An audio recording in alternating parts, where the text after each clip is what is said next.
Yes, good morning mga kadakers. Good morning. Bago pong lahat, please subscribe to my YouTube channel, Dak33.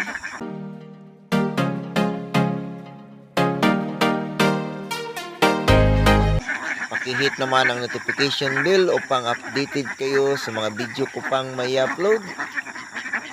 Mga kadakers, ngayong araw na lang tayo dito. Bukas ay lilipat tayo doon sa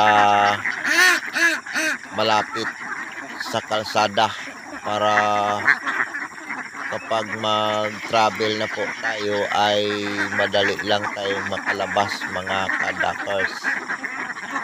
So sa ngayon ay pinapakain natin yung ating mga alagang itik ng konting feeds at saka dito lang natin nilalagay muna para sila'y makapaligo at hanggang sa hapon dito lang yan sila mga kadakers dahil mahirap na kung ibalik natin doon sa dating pinatukaan natin kasi wala namang masyadong hole doon dahil naubos na po nila yung mga kuhol doon. At kapag wala na silang masyadong makain, yung mga alagang itik natin ay masyado na yung malikot at delikado na sila doon sa area na yun dahil maraming lason. Kapag malikot sila ay papatong sila doon sa tambak mga kadakers, tapos doon ang maraming lason. So medyo delikado na ang mga alaga natin doon, kaya dito lang natin muna ilagay hanggang sa hapon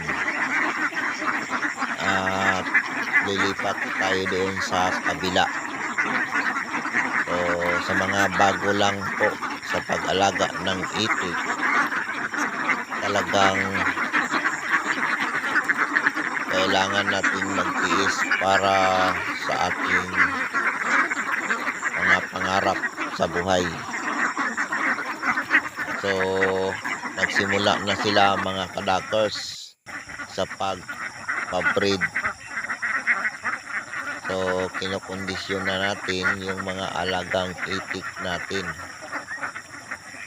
para madali na silang mangingitlog sa tuwing makalabas na sila doon sa palayan. So hanggang dito lang muna mga kadakers. Thank you very much sa lahat ng mga viewers po na hindi pa nakapag-subscribe. Paki-subscribe naman po at paki-share po ang ating mga video. Thank you for watching.